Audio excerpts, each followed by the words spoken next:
know Am I what? losing it? I'm gonna leave it because everything sounds good right now. If it ain't broke, don't, let's not play around with that. Yeah, nope. You're recording on your end though, right? Yeah, we're good. We're actually live right now. So let's get into the conversation. Ladies and gentlemen, welcome to Love Bay Afrobeat Music Talk Radio. My name is Shon Williams, aka the President, and you are listening to the Safe Room Podcast, a safe space for entrepreneurs and business owners here in Toronto to share their personal and professional stories. Today, we have a very special guest, and I'm excited to talk with this person because they reached out to me. Usually, I'm the one reaching out to people. She reached out to me, so I feel loved already. So I'm super excited for the conversation. Let me tell you about this guest, man. Mckie Rich. First off, what a boss name. What a boss name. Mckie Rich, the owner and CEO of Canadian-based production company Mckie Rich Productions. Listen, let me just get into the brass tacks. Specializes in photography, videography, graphic design, and printing promotional materials.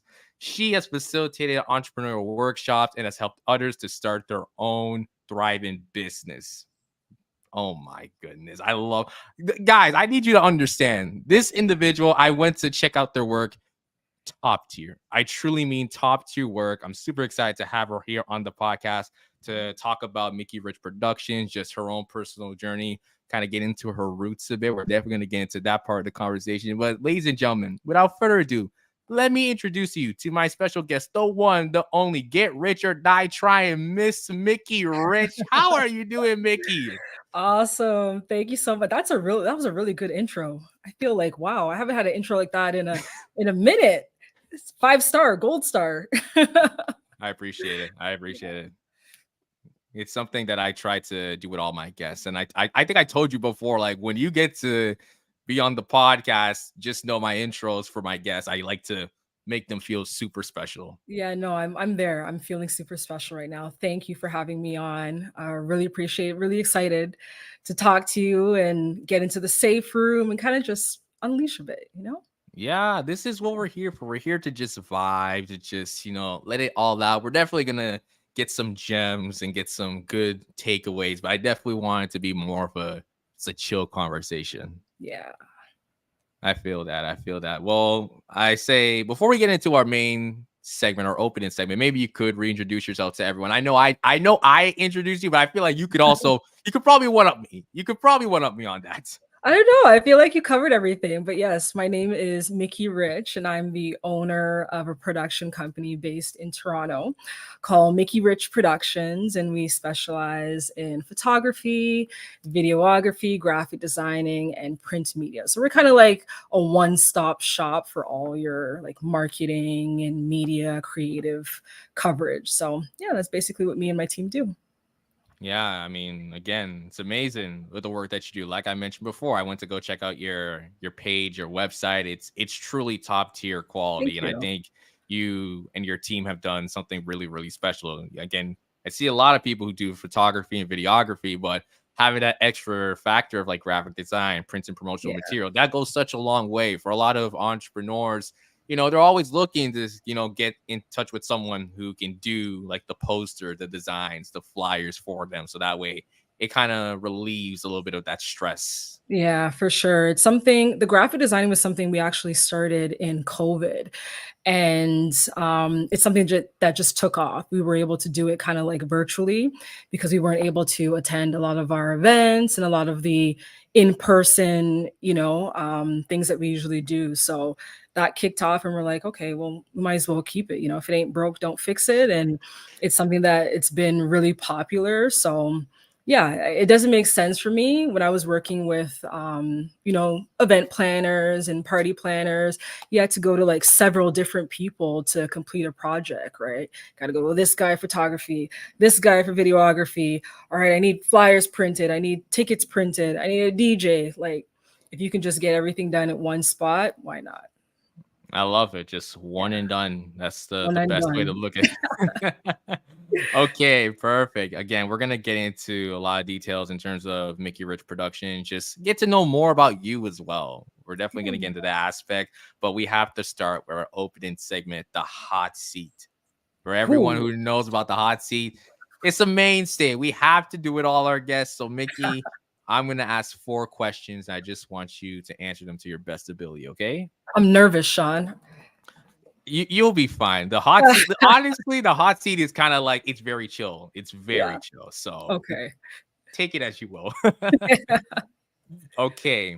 So question number 1. So outside of the work that you do, being the founder and CEO of Mckie Rich Productions, Mhm. tell me something about yourself in 1 sentence. Ooh, one sentence. Um, I'm super goofy. Like online, everyone kind of sees like this professional, like structured, serious side of Mickey, but I'm actually like a really lighthearted, goofy person. I like good energy around me. I like to smile, I like to laugh. I like good vibes. Can't take the negative vibes. So yeah, it's a little bit about me that someone might not know from online perception.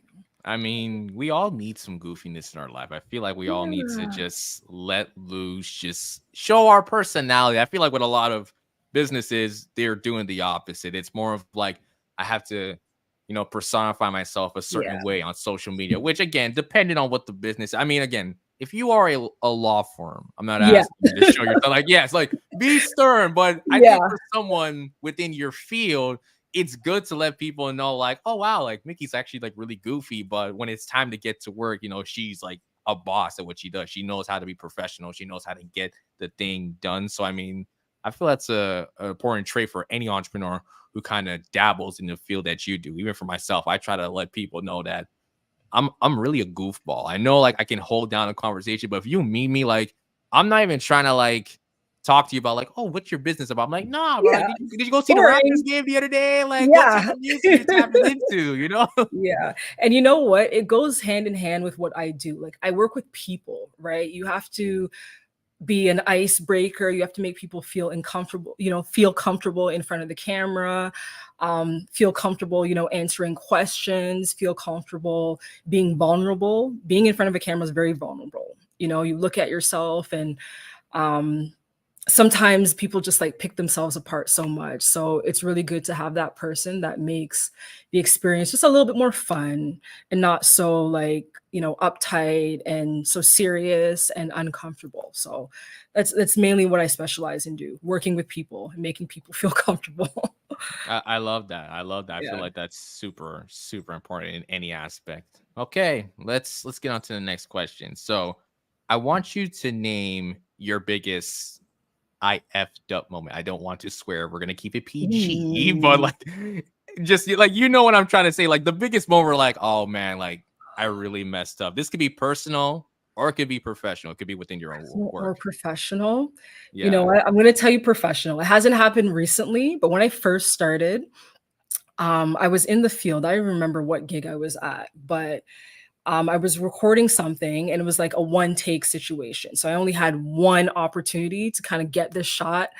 And I didn't press, like, I thought I pressed record on the camera and it didn't record. When I got home and realized that I didn't have the footage, I was tripping. How do I explain to the client that I didn't get this key moment of the project? But luckily, I had a backup person there that got it. This is a good thing about having like a second shooter, but that was like an OF moment. Like it could have been really bad. Mm, So yeah, double yeah, yeah, check that you've pressed record on your camera. definitely. It's such a traumatic moment. I've gone Yeah. through something like that.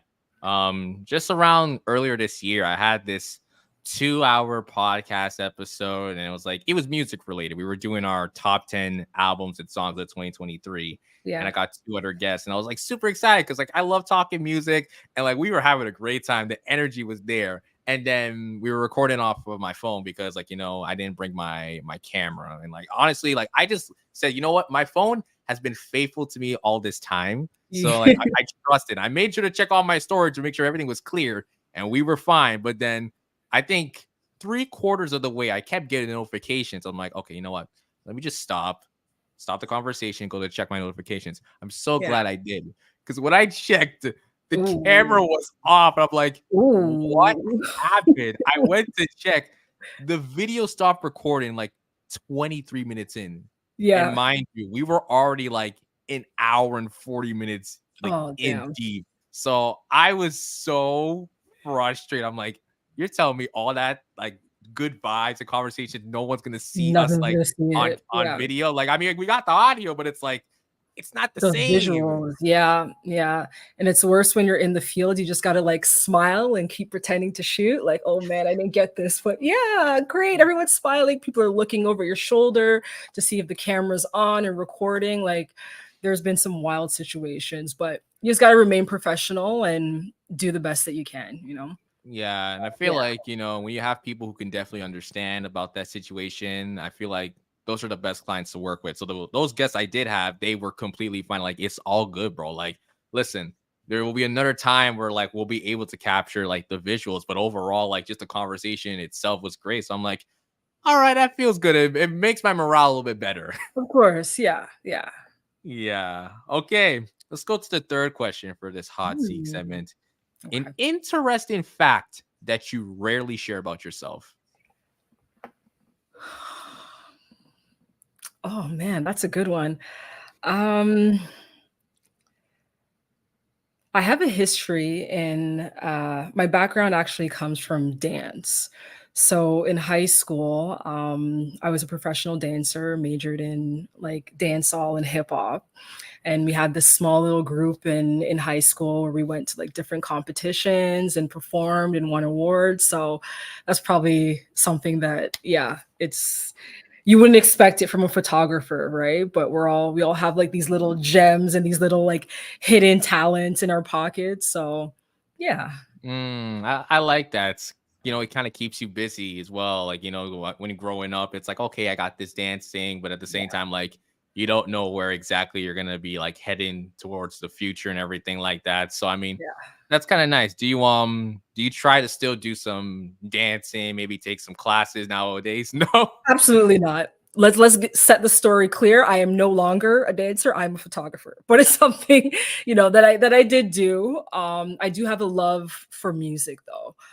That's something that's always stuck with me. I listen to music from so many different cultures, in languages that I don't even necessarily understand, but I do have a knack for rhythm and movement, and I think that comes across in my work too. When it comes to like editing on a beat and catching, movement and rhythm and expression and artisticness. Yeah, it's if I wasn't a photographer, I feel like I would be, a musical engineer or something like in the studio. I can see that for sure. Yeah. And I definitely think you have the talents for that. So I mean, I don't know. Like maybe that's something you do on like your free time, just like, hey, listen, if you need some like beats, I got you. I got you. Make Yeah, Mickey, yeah. DJ Mickey, on the DJ beats. Mckie Rich, I love that. I'm stealing that. Yeah, I think that would be super great. Okay, okay. Going on to the final question for this hot seat Okay. segment. What is your personal safe room? So, what is a safe space? It could be physical, it could be mental, wherever you may want it to be, that allows Mickey to be Mickey, allows you to be your authentic self. I'm gonna be super honest, the bathroom. I'm not even gonna lie. The bathroom is like the safest room, safest space for me. I feel like a lot of my creative ideas come out like in the shower or on the toilet or just in this small room where like no one can interrupt me. No one's knocking on the door. My cell phone is usually not in there. So, no one's calling my phone. So I don't know. There's something about a bathroom. I don't know the ambiance, but I get a lot of like ideas and a lot of creative juice going, yeah, being in the bathroom. I know it's Yeah. weird, but No, I don't think it's weird at all. I feel like there's a lot of people that could probably resonate with what you're saying. Again, like there's obviously like the memes of like when you're in the washroom or in the shower and like you're having your little like musical concert or people get the yeah, best ideas when they're showering. Like that's a true exactly. thing. Exactly. It's something about like the ambiance or the tiles or the water. I don't know what it is, but I know a lot of people too, like even singers, right? People that are not typically singers when they're in the bathroom and in the shower, there's just like this talent that just comes out of them, right? you could definitely be like free and more expressive, I guess. It's If like that you're makes sense? having a 2-hour concert, just like everyone's just like enjoying them, but it's like it's not really a concert, but like I'm the main act. I'm the main act, and everyone's just Exactly. listening to me. Yeah, this is where I can think and be free of like judgment, free of anybody else's opinion. It's just me, myself, and I in the safe Hmm. room.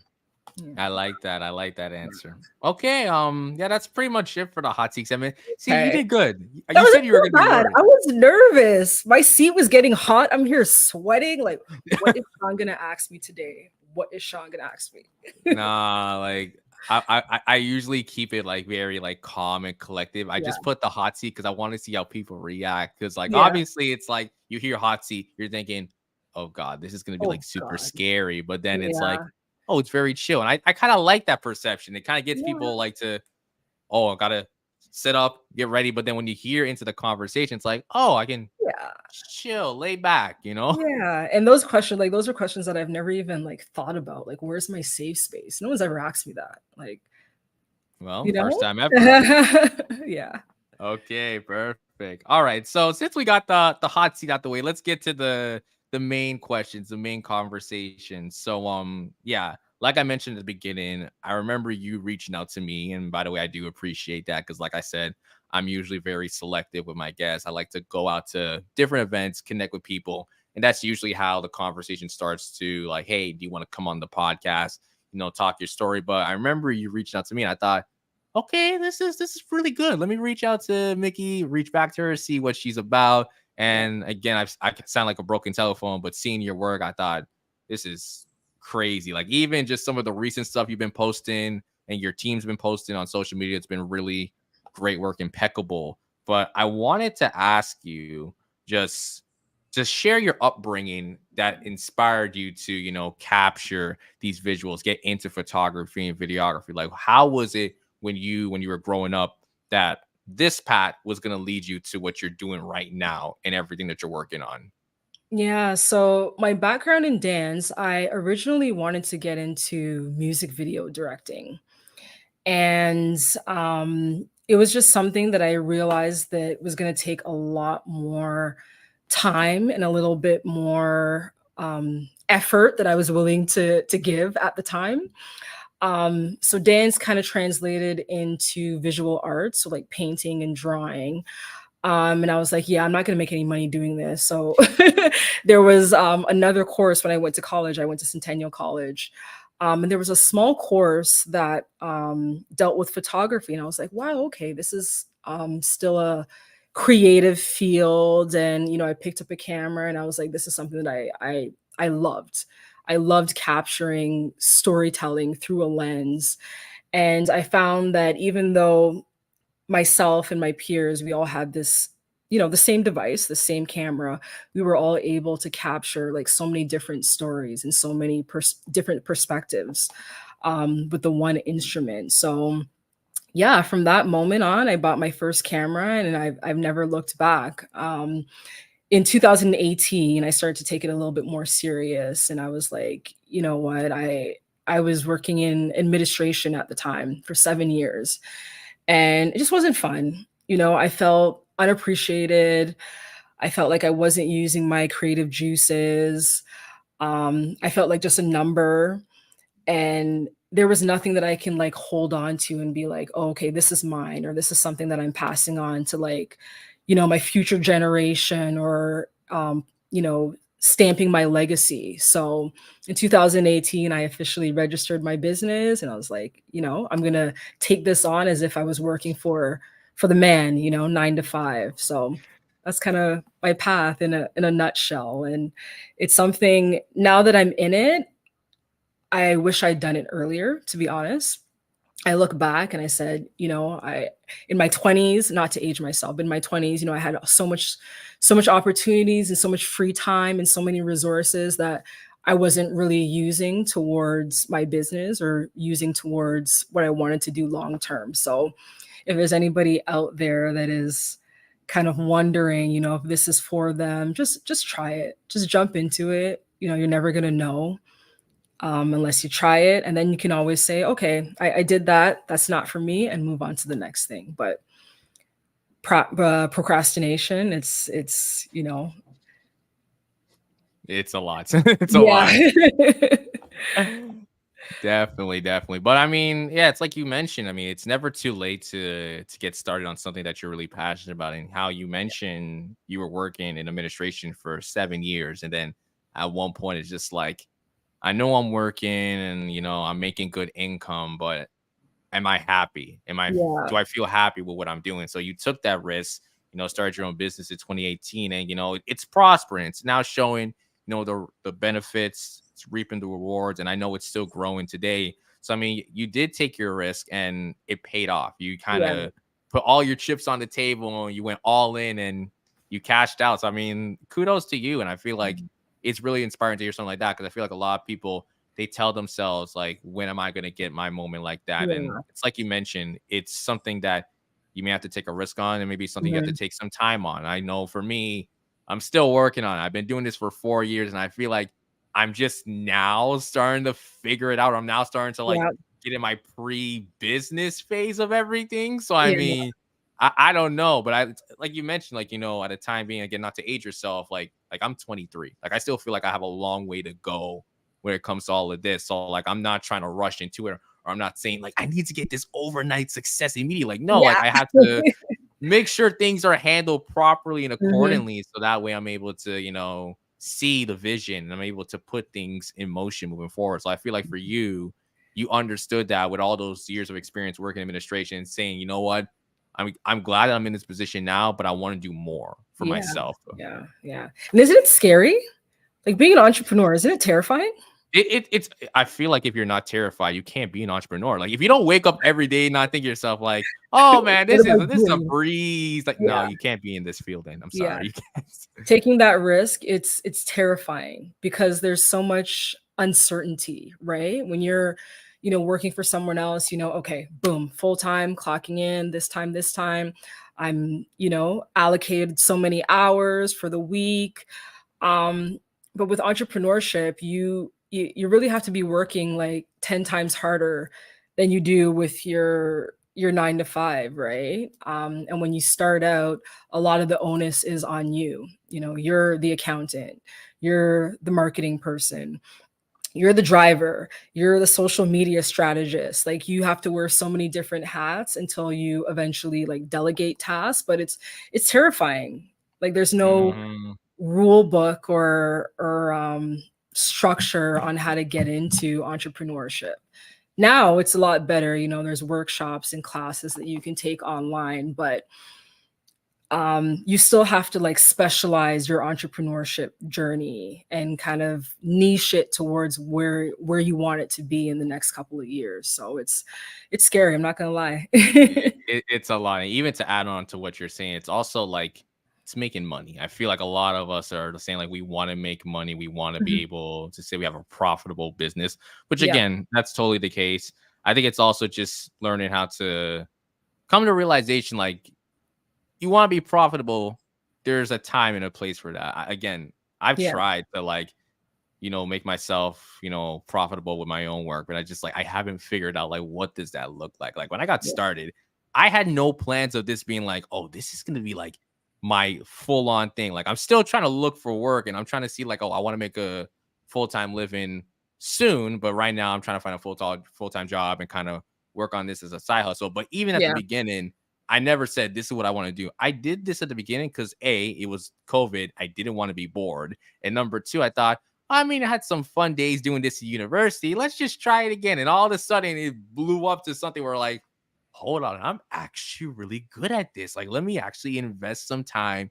And I found passion in it and it just started to grow and grow. And I think now is the year where I'm really sitting down. I'm not trying to go out as much to different events and connect with people, but rather focus on my business plan. Say, okay, how's the marketing looking like? yeah, What are the services I'm putting together? Like, am I got to build a team? What is my budget? How am I managing my finances? There's so much that goes ahead. So again, it's a scary thing, but it's very exciting. You like the tension and the challenge because it's like this is something I want to work on. I don't want to just throw it away after a couple of weeks or a couple months. Like, it's too hard. If it's supposed to be hard, if you are doing this and it's easy to you, then I don't know what to say. Yeah, yeah, and you said a key thing there earlier on, passion.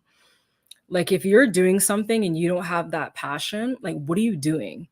And passion doesn't always have to be there at the beginning. Sometimes it's just an interest.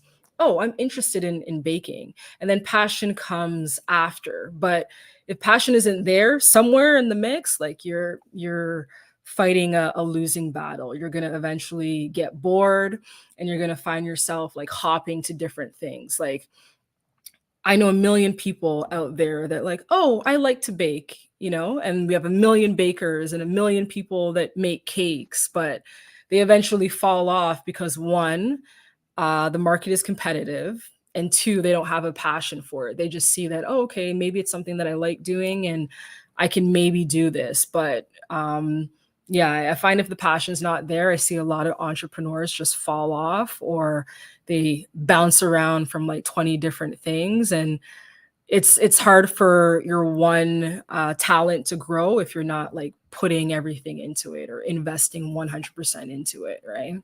Yeah, definitely. I think Yeah. I've said it in a previous conversation. It's like entrepreneurship is like a type of DNA or some type of gene that you need to kind of have in a way. Like it may not be like noticeable, but once you untap that potential, you'll start to like feel it within your veins, and it's like, Your oh DNA, yeah, yeah. I'm meant to do this. Yeah, yeah, for sure. So now I'm Mm. stealing 2 things from you: DNA, entrepreneurship in your DNA, and what was it? DJ Mckie Rich. I feel like you came on here. You're supposed to drop the notes and drop the gems, and here I am dropping the gems. Like, what's going on here? Hey, but it's a learning experience, right? That's what it's about. Learning, bouncing off of Yeah, each other, definitely, definitely. I appreciate that. To anyone who's coming in right now, just want to let you know you are listening to the Safe Room podcast on Love Bay Radio. We're here with Mckie Rich, the CEO of Mckie Rich Productions. We've been having a really great conversation. She did a fantastic job with the hot seat segment, by the way. Incredible work. We just talked about her upbringing, how she got started, leaving her job in administration and taking that risk to start her own production company. Huge success. But I want to get to the next question, because this question I actually enjoyed, kind of putting down in my notes. And I want to it kind of relates to me strongly. So for me, what I'm trying to do for my own stuff, being a podcaster, I want to do event coverage. And sometimes you want to go to events, do some content, talk to people. But then there's also times you go to events and you're thinking, I know I'm working and I'm on the clock and I'm talking with people, but like I just want to live in the moment, because like this is just too much fun. And like I know for you, you've probably been to lots of events, whether it's like corporate events, social events, maybe like events for like you know, just anything that you can name, whether it has to do with like, more big events, Caravana, maybe the case. I see you do like a lot of Caribbean events, or you work with a lot of like Caribbean people, which we love to see. We love yeah. to see that on the podcast. But the question I want to ask, was there ever a time that you were covering an event that you actually want to just be there and enjoy yourself, actually live in the Oh my moment? goodness. There are so many. Because the work that I do, I don't consider it work. I feel like it's like I'm not on the job, but for sure weddings. I feel like every wedding I've gone to, I'm like, oh my gosh, can I just sit in the crowd and just watch love, be love every wedding. And then during the reception time when like, the DJ, dims the lights and things start to get, yeah, that's where I'm like, okay, I wish I could, just put down my camera and be in the moment and vibe with everybody. Weddings, any kind of club scene or party events. I'm usually, because I'm such a big lover of music, I always want to put my camera down and just vibe out and talk to people and have a good time. I think thirdly, corporate events. So any event where I'm at where there's like a panel discussion or some kind of conversation happening, I always want to like drop my camera, run on stage and be a part of the conversation. Like, hey, this is what I know, or this is my experience. So yeah, I feel like there's a lot more. Every event I do, I'm so engaged in what's happening. It's also something that I can see myself being there. If I was a patron or a guest, like I could easily be one of the guests just sitting there in a chair and enjoying themselves at every event that I go to. Yeah, I feel Yeah. like anyone in your situation would feel the exact same way. I know one time I went to like this very nice event. It was like a social for entrepreneurs, and I was doing some content there. Had a really good time, but there were sometimes like you have again you have a panel or like a Q&A, and sometimes I'm just like I have my camera set up, I have my phone set up, and I'm just thinking to myself like, okay, I'm taking video, I'm taking shots, but it's like I want to legit call someone for the call. Like, hey, does anyone want to like take a photo? Like, it's really simple. All you gotta press record and just like make sure Yeah. everyone's in the frame. Like, can I Yeah. just sit down for 5 minutes and like Yeah. enjoy No, you myself? can't. No, you can't. Yeah, it becomes one of those things like, all right, I gotta swallow my pride and just tough it out. But I Yeah. have a follow-up question for that. Do you feel having a team, which you do have, and please feel free to shout your team on here as well. We want to not just show love to you, but you can show love to your team. But I do want to ask, do you feel like having a team at different events that can, help you out with certain pieces that it allows you like for just a couple of minutes to like, okay, let me enjoy myself because like some of my team members, they got it. Not really, no. Because I still have to make sure, all the wheels are running and everybody's kind of doing what they're supposed to be doing, getting the shots they're supposed to be getting. So, for example, like at a wedding, I might be able to sit down for like 20 minutes during reception and get a quick bite, but I still got to be engaged. I'm hired for a service, so I got to make sure, my camera's ready and I'm not missing any moments. And it's a perfect example of what I told you before, like not being ready and missing a key moment, right? And that's disastrous for anybody that's hiring you. So yeah, no, like even with a team, you don't really get to like relax and let your hair, well, non-hair down. Um, yeah, it's just one of those things. You have to just be ready and ready to go, be able to like troubleshoot all the time and kind of think of plan A, B, and C in case something goes wrong? Yeah, I Yeah. feel like that's so important. But again, it shows good leadership skills because, it's important that you have your teammates and your team members on the same page. Like, all right, I need you to go over there and like take some shots, or like Yeah. you're the one who's gonna be handling all of the videos. And, this is what we're gonna put together as a highlight reel for our clients. This is what we're going to do. And I can only imagine because I've had multiple photographers come on. They said the exact same thing. Sometimes a client wants you to take a certain amount of shots. Some are unedited, some are edited. Yeah. And we have to make sure we stick to that. And I don't know, maybe for you, like, is it more of like contractual agreements with some of your clients? Do you feel like it's just more word of mouth and you kind of just build that trust off of that? Like, how do you feel is the way that you communicate with your clients, and why they respect you so much that they appreciate the work that you do, but also maybe for future purposes, they would want to go back to you again? Yeah, I feel like with any business, contracts are just like the best way to go. It's clear communication for yourself, one, and clear communication for your clients. So there are no gray areas. There are no, oh, well, I thought I was getting this. Well, no, it's not in our contract. We didn't discuss that. So we're gonna stick to what's here in black and white, right? It just sets clear boundaries and clear expectations because every photographer does things different, or every creative does things different. So a client might have worked with someone else and they're like, oh, well, we get all the raw footage with our previous photographer. Well, that's not what was discussed in our contract. We don't give out raw photos unless there's some kind of special agreement. So yeah, I feel like word of mouth, it gets sticky, right? It gets, oh, you said, or I thought you said this. And with word of mouth, you're going to be giving a lot of discounts and a lot of refunds to your clients because it's going to be their word kind of against yours. So to best cover your rear end, just write it down. A contract, you can download it off Google, Chat GPT. It'll take a few minutes and it'll save you like a world of headache. Yeah, and I feel like that's a key point that you mentioned at the end, that when it's word of mouth, it could lead to like discounts or refunds because it's saying like, well, nothing's written down. So it's like I could just let them know, well, you know what? If I'm not feeling your services, I want my money back. You just give Yeah, it back to me. Or like, you know what? yeah, I want 50% off instead of 10% off. How do yeah, you like them apples? But it's yeah, like, what are we doing? Sometimes again, a contractual agreement works really good. I feel like for a lot of people, sometimes when they hear something like that, they get a little scared themselves because, again, they don't know how to put something together. But like you mentioned, something like Google, Chat GPT. And I think it's okay to admit that if you don't know how to do something when it comes to like an agreement or anything related to entrepreneurship, it's okay to look for other resources or ask your Absolutely. peers. Like I remember when I started my workshops and everything like that, I did not know how to do a contractual agreement, but I talked to someone. It's like, oh, I'll help you. I'm like, you sure? Like, is there a catch or something? Like, do you want me Yeah, to do so? yeah, It's like, no, like,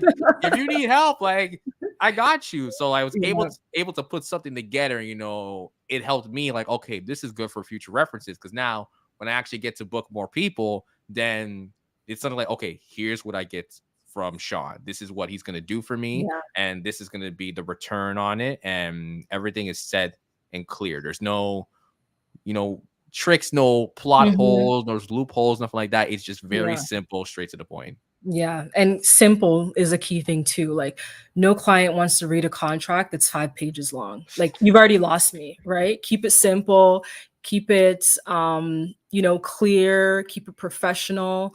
I find my clients, like, they appreciate a contract. It lets them know right off the bat, like, we're serious, we're a real company, we take our craft serious. We take the work that we're doing for you serious. So I feel like our clients really appreciate that. And there's like a certain level of professionalism versus just coming in and like, yeah, sure, I'll do that for you, no problem. Pay me whenever. Don't worry about it. I'll send you the products whenever I feel like it. You know what I mean? It just kind of looks unprofessional and it kind of looks like you're not really serious about your business. Yeah, that's so, so true. And I mean, like, I think for any entrepreneur, you're gonna learn that some situations will be good, some Yeah, situations may be bad, but I think that's part of the learning process. I of feel like course. there hasn't been one moment where I feel like any entrepreneur can say, like, oh, everyone I worked with, it's been fine. I'm like, you're lying to yourself. It's okay, like we don't like liars over here. You can be Yeah. honest. Yeah, whoo, that's a whole nother podcast. Do we have time for that? Like that, you We might have know? to bring you back for a part two. Just like, all right, this episode we're getting deep into it. We're just exposing. No, we're not gonna expose. Like, I No, we're know not it's a gonna safe expose. room, but I don't like to enforce like that type of behavior. It's like, all right, you know what? Whatever said, or like whatever that should not be said, just keep it to Yeah. yourself. Yeah, and that goes with professionalism, right? I would never wanna work with someone and they come on the safe room, chatting my business about Ray Tay Tay that Mickey said and did, like, let's keep it cordial, let's keep it professional. In Yeah. every industry, there's the pros and cons, and you have to just work through it and, like I said, do the best that you can? Okay. Perfect. Perfect. Man, I'm loving this conversation. It's great so Yeah. far. No, me Okay. too. Okay. Again, for people coming in, you're tuning into the Safe Room podcast here on Love Bay Radio, here with my special guest, Mckie Rich. Let's get on to the next question. So I kind of want to talk about just your background, your heritage. So like I think I saw a reel on Mhm. your Instagram. I think you said that you were Jamaican Canadian, if I'm correct. Correct. Or Okay, so Canadian Jamaican, right? Canadian Jamaican. Right. Okay, perfect, perfect. So I do want to ask you just how do you find ways to, stand out from other production companies and just how does like your background and your roots, play like a huge factor? Maybe it's within your personality, how you interact with people, or maybe just like certain things that again you grew up with, maybe from what you learned from your friends, from your family, particularly that you try to exercise in your own business that makes you say like, oh, I stand out and my audience knows that, so that's why they go to me for the services, and this is why they go to me because they want the absolute best. Yeah. Um, I always try to be true to who I am, one. Um, I feel like faking the funk, like people can see through BS very quickly. I'm a person I can see through BS very quickly. So when I'm interacting with people or when I'm online, I try to be my authentic self.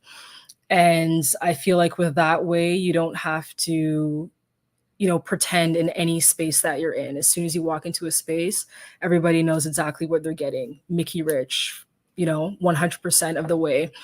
Um, and I think my clients also appreciate that I do my research, right? And I try to be unbiased. I'm very proud Jamaican, very proud Caribbean, but everyone that I work with is not, of Jamaican descent or, of African American descent. So when I walk into a space, being educated on the people and the event or the space that I'm in, if I'm at, a Russian wedding, kind of knowing some of the cultural, practices or some of the things that they do. So just being educated, doing your research beforehand, I feel really sets me apart from what others are able to do. Because I really care. I really care about the work that I do. I care about the people that I work with. I want everyone to have the best experience possible working with me. I want people to leave and be like, wow, I felt so comfortable working with her, Mm. versus being somewhere else where it wasn't such a great experience. So that's my key thing. Customer service and making people feel great when they're in front of the camera and delivering a product that's just like top notch every time, no question.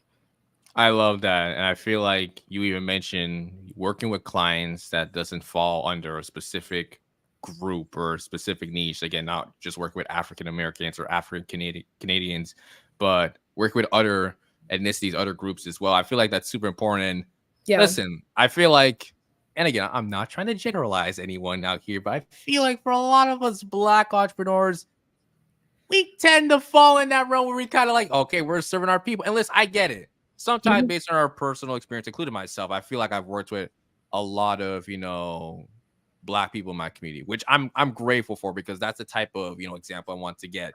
But I think even now with this new phase of like experimenting with my own business, I want to do like cold calling and like reach out to people or like I thought I would never reach out to because Absolutely. you never know too. At the end of the day, you tell yourself like, oh, the people in my community or people that surrounded me, like they're gonna be supporting me, but it's not always that they're gonna be wanting to buy your services. No, it's a Mhm. bad thing, but I think it's just like, it's a periodical type of thing. Like, okay, I might want it now, but I may not need it for a long period of time afterwards. But there are some people that will like line up and say, like, oh, like you do videography, Mckie? Oh, you do photography? Oh, I want you. Yes, I got Yeah. this upcoming event. Please do this. Let's set up the contract. This is what we're gonna do. Bada bing, bada Yeah. boom, in and out. But I feel like sometimes we tell ourselves it's like, but it's not from my community. But it's like, Yeah. We limit yeah. ourselves, right? Why limit Mhm. yourself? Like if you're in the business and it goes back to, okay, how do we make money, right? Or how do we get profit? Like I understand, catering to your specific demographic, but if you're selling lotion, you know what I mean? It's something that anybody can use, men, women, children, any race, right? Any ethnicity. And this is just thinking with your business hat, right? How could you expand your product to get it in as many hands as possible? Don't limit yourself if you don't have to. Yeah, and I feel like you mentioned, you don't want to limit yourself. And for any entrepreneur, you probably heard this before. Like the most common word that you're going to hear is no. You're Yes. going to hear no. So even if you do try that and you don't get that person, it's okay. At least you took the opportunity. Yeah. And eventually all those no's are going to turn into that one big yes. Like the Yeah. amount of times I was like, denied just funding for my own stuff because I wanted to run a podcast workshop. The amount of times I got denied, I just thought, that's whatever. Like, and like it wasn't that like, oh, I didn't care, but it's just like, I'm not gonna sit here and be like cry about it. At the same time, it's like, it is what it is. And then randomly last year I got my first ever grant. And I was like, wait a second, this was crazy. Like, hold on, I'm still trying to process everything. But again, Right. it's the commitment and it's just making sure that you're sticking to your craft and you're not giving in, you're not limiting yourself. One thing Yeah. that I'm looking to do even for next year is I want to go to events where I don't know nobody in the room, that I'm at my most uncomfortable state because it actually allows you to be the listener and, to Yeah. hear from different people, hear what they do. And eventually, when you get the chance to share, it means something because now you're really pitching yourself to a new Yeah. face, a new audience. Don't get me wrong. I like kicking it with people that I see, but sometimes I see y'all people too much. Too And it's like much.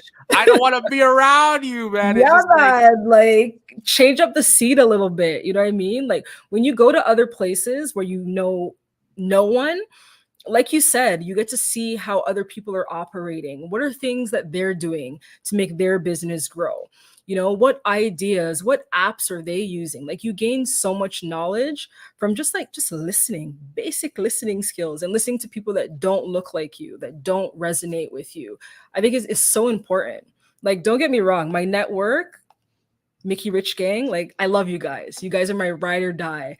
Like references, you know, shouting my business out on social media, referrals, like hands down, my network is the best. But in order for me to grow and in order for my team and the business to grow, you know, you have to see what other people are doing, you know.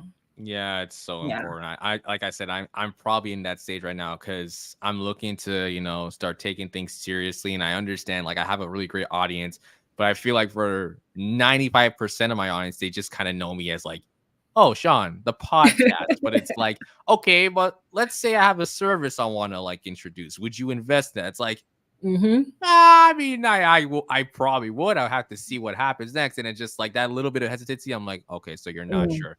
I'm not gonna exactly. go to you. All due Yeah. respect, you can support me still, but I'm gonna go to someone that's like, if I tell them this, they'll be like, oh yeah, like tell Yeah. me Yeah. more. Like I want to Yes. actually be a part of that. That's what I'm looking to That build towards engagement. moving Yeah. forward.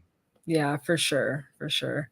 Yeah, I feel like that's super important to any entrepreneur listening right now. Like it's so important to get that into your mindset. You want to have that type of mindset where you're just like, I'm just trying to go out and just be on it. Be Yeah. on it. Yeah. It's okay to just tell yourself, like, hey, I'm gonna be at my most uncomfortable as possible. And that's happened to me in the past. I went to one event last year, and we're talking like this event was exclusive. We're talking like this huge magazine where they're celebrating like 30 celebrities under 30. I was a plus one. That's how you know this was gonna be sticky. I wasn't even like, oh, I got my own team. I was a plus Plus, one. it's okay. It's okay. You were there. You were in I the was room. You made it. I was there, and I remember just like standing there, just taking it in. I'm like, I don't know nobody but the person who invited me.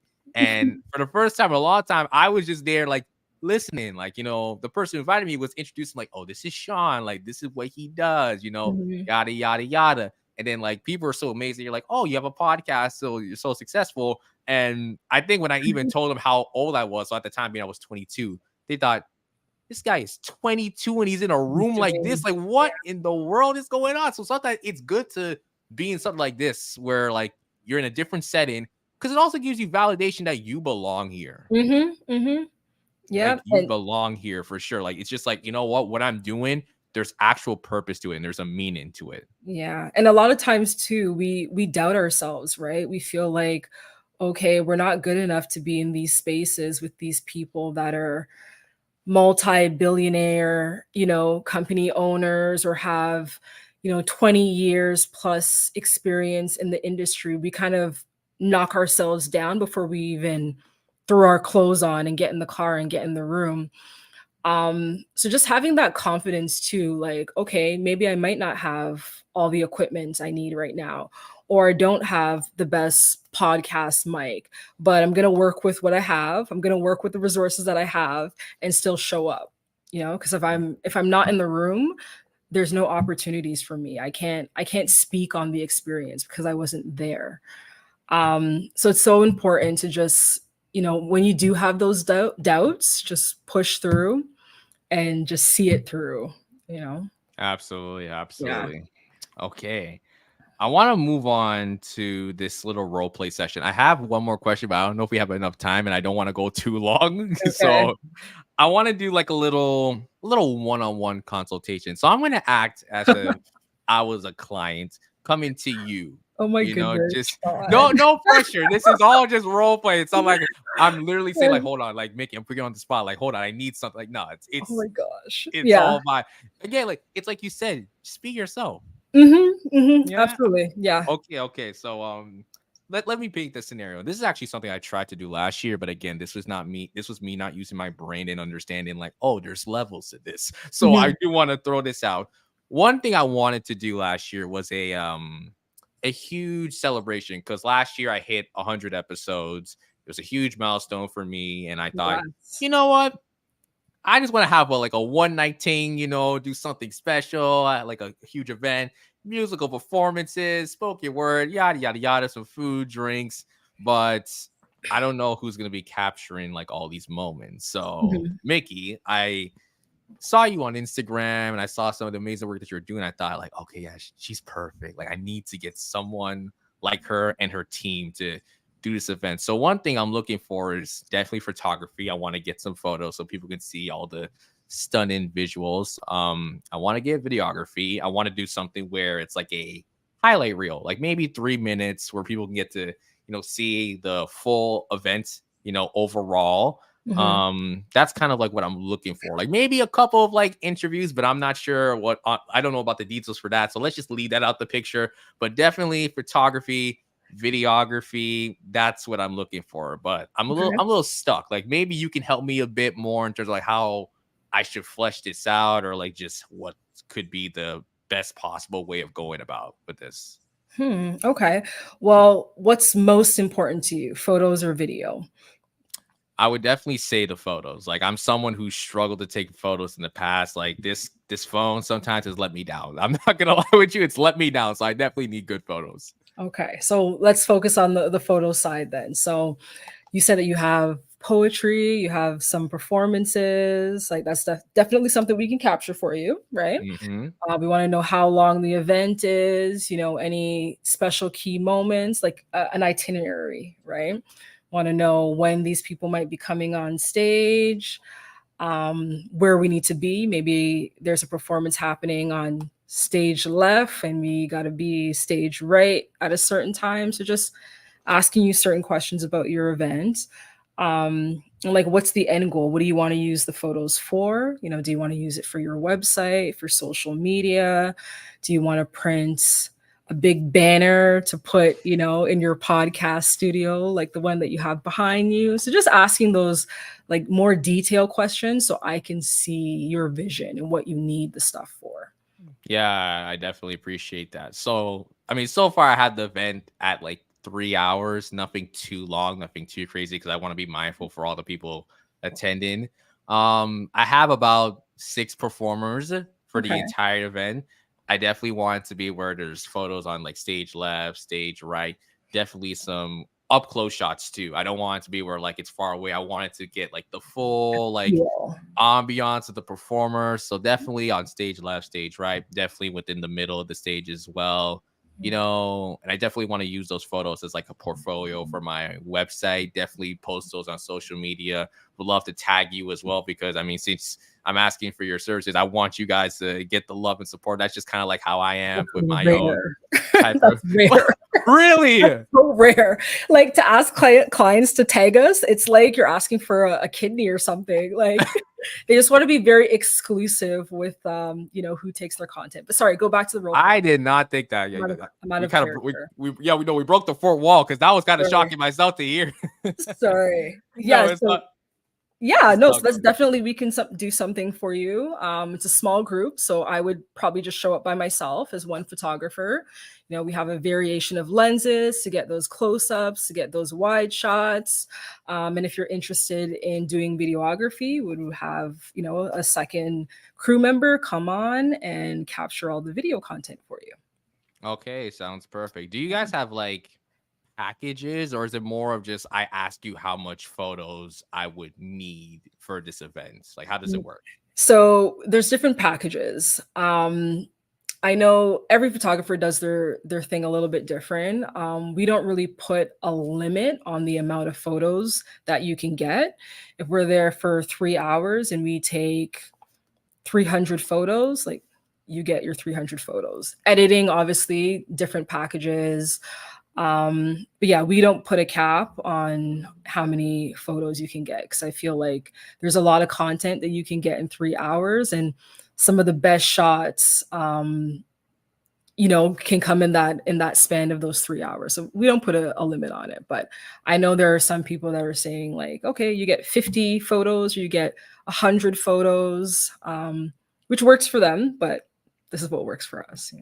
Okay, that's perfect. So Yeah. I do have a budget for $5,000 specifically like categorized for when it like the Mhm. marketing, the photography and videography. So like I don't know if that would be enough or like maybe I have to go back and like realign my budget in this Mm. case if I want Go to in your work with pocket you. a little bit in your pocket. No, just joking. Numbers, yeah, 5,000 is definitely something that we can work with for photo and video. We'll do a little edit for you and have something that you can use for social media, something that you can use on your website. We can format it for wide, or we can format it for vertically long, something that you can use for a reel. So yeah, we'll hook you up.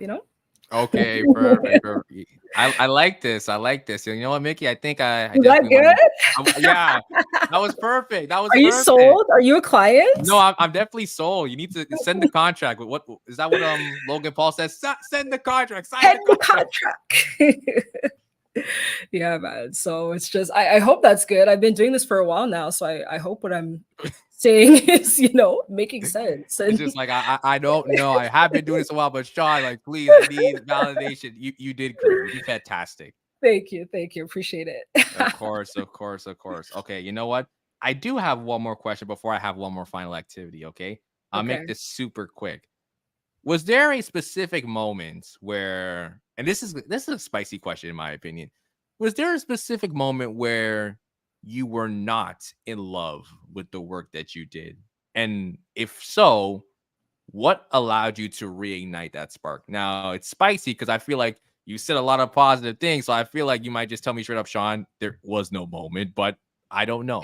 We don't know. So There was definitely one moment, and it was a little bit earlier in my career. I had this one client.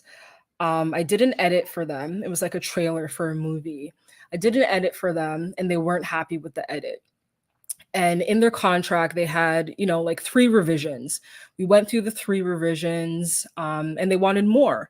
There were just like little things that they didn't like. Oh, the font or the placement, or the music was too high, then the music was too low. And I'm here thinking, like, damn, do I really want to be doing this like forever in this capacity, like this back and forth with clients that may or may not be fully happy with the service. And I was like, I think for a month after that, I didn't seek any new clients. I wasn't interested in picking up my camera because I'm like, I didn't sign up for this. I just want to shoot and create great products. And there's the customer service aspect that I didn't even think about when getting into this. Like, oh, I have to negotiate and talk with people, and not everybody's going to be happy. So how do I smooth that over? So I was just like, yeah, I'm done. I'm going to go back to my corporate job and clock in. I mean, you're Yeah. able to figure it out, and now you're soaring higher than ever. So Yeah. it worked out in the end. That's good to hear. And I wanted to ask that question because I feel like a lot of us have that moment where we didn't fall in love with what we did, and I know that happened to me a couple times actually. But I had to remind myself like I could be doing something that I'm not happy and, Exactly. just not bringing me joy. I definitely Yeah. want to still be working, making income. That's what everyone wants. But I want to also have something that if I have a 9 to 5, I am working, I still have something on the side that brings me joy. Yeah. Yeah. Yeah. Okay. So I do have this one last activity and we're going to wrap up. But again, for everyone who's just coming in, this is the Safe Room Podcast on Love Babe Radio. We've had a phenomenal conversation with Mr. Mckie Rich, the founder and CEO of Mckie Rich Productions. But Mickie, I have this fun activity. It's called One Has to Go. So I don't know how active you are on social media, but you might have seen something like this. I'm going to list 4 different things. There's Okay. different categories. There's one on reggae artists. There's one Okay. on 2016 albums. And then the last one on locations. Okay. Okay. I'm going to list 4 things and you have to tell me which one of the 4 has to go. One has to be eliminated. All right. See, let's do it. Super simple. Okay, so the first one, reggae artists, we have Terrace Riley, we have Bob Marley, we have Bears Hammond, Oh, and we come on. have Freddie McGregor. Oh God. Okay. One has to go. Why are you doing this to me? Because I'm Jamaican? Um, Perhaps. Freddie. Wow. Wow. Yeah. And that's hard, man, because those are like that's foundation right there, right? Everyone there is foundation. Um, but I love me some Bob. Oh, yeah, Freddie. Freddie's gotta go. Okay. There might Yeah. be some people who disagree with you, but I respect the take. Tyrus can go still too, because you know why? Tyrus can go because he's a newbie in the thing. The rest of these Mm, guys, they're veterans, right? So Tyrus is still new. He's new-ish, where these are like veterans. You know what I mean? yeah. So are you still sticking with Freddie though, Freddie, or yeah, Freddie has to go. okay? Okay. All right. Listen, she said it, guys, not me. Not Freddie, me. sorry, you guys. Sorry, Oh, Freddie. okay, no problem, no problem. Okay, let's go to the next category. So this is 2016 albums. Okay. So we have Blonde, Frank Ocean, Blonde by Frank Ocean. We got Lemonade by Beyonce. We Okay. got Anti by Rihanna, and we got Views by Drake. Um, I don't even remember listening to Rihanna's album, so I'm gonna go with Rihanna. I like see the thing about Rihanna, I like ooh, that's bad, eh? I Wait a minute. No, no, no. I don't even I'm gonna let you finish. I'm gonna let you finish. Don't worry, don't worry. I don't This is even just me recall reacting. I don't even recall that album so far back in my brain. I like a few of Rihanna's songs, right? An entire album, sometimes I feel like all of her albums sound the same. I'm not even gonna lie. Yeah, like That might no be the shade. biggest. That might be the biggest hot take I've heard in a long, long time. No shade. Drake, King of TO. Yeah, I just find Rihanna this is not diverse for me. And I don't remember that album, so I'd have to get rid of her. So like, nothing comes. Needed me, love on the brain. Nothing. You Nothing. need see, banger. Okay, that's one. There, Yeah. there's a lot. There's a lot. Kiss it better. I mean, Okay, just yeah. to all the Rihanna fans, I'm so sorry you had to hear that. I'm sorry too. I'm sorry. But she wins for makeup. There's If that that. means anything. Okay, All right. okay. So Anti is gone. Okay, Yeah. let me know what you guys think. What do you think that's a good take? You let me know, but it's not in my position to say. So These are hard though. These are really hard, but yeah. okay, I feel the last one might be a little bit easier because the last one for locations I tried to make it like super random. So we have Morocco, we have Australia, we have Costa Rica, and we have Jamaica. Um Ooh, this one's hard too. I'll say Australia for no particular reason. Just because I'm more interested in going to the other places. Okay. Yeah. How many times would you say you've been to Jamaica? Too many times. Yeah, but I haven't been recently. I'd say probably 20 plus times. But it's somewhere that I could never get enough of, right? I could go back, every single year if I had the means to. So I would keep Jamaica for sure. You know, I, Australia's gotta go. I honestly thought you were gonna say Jamaica because like I've been there too many times, so I just want to go somewhere else. But I No. respect you. Just like no, I'm holding it down for Jamaica. Yeah, you can't get rid of my country. I love that. I absolutely love that. Okay, yeah, that's all the questions I have for today. So, Mickie, thank you for coming on the podcast. I really appreciate it. No, thank you for having me. This was so much fun, and I hope the viewers enjoyed it and kind of learned a different side of me. And I love the safe space, and I definitely felt safe being here, safe, conversating, and you guys getting to know me. So thank you.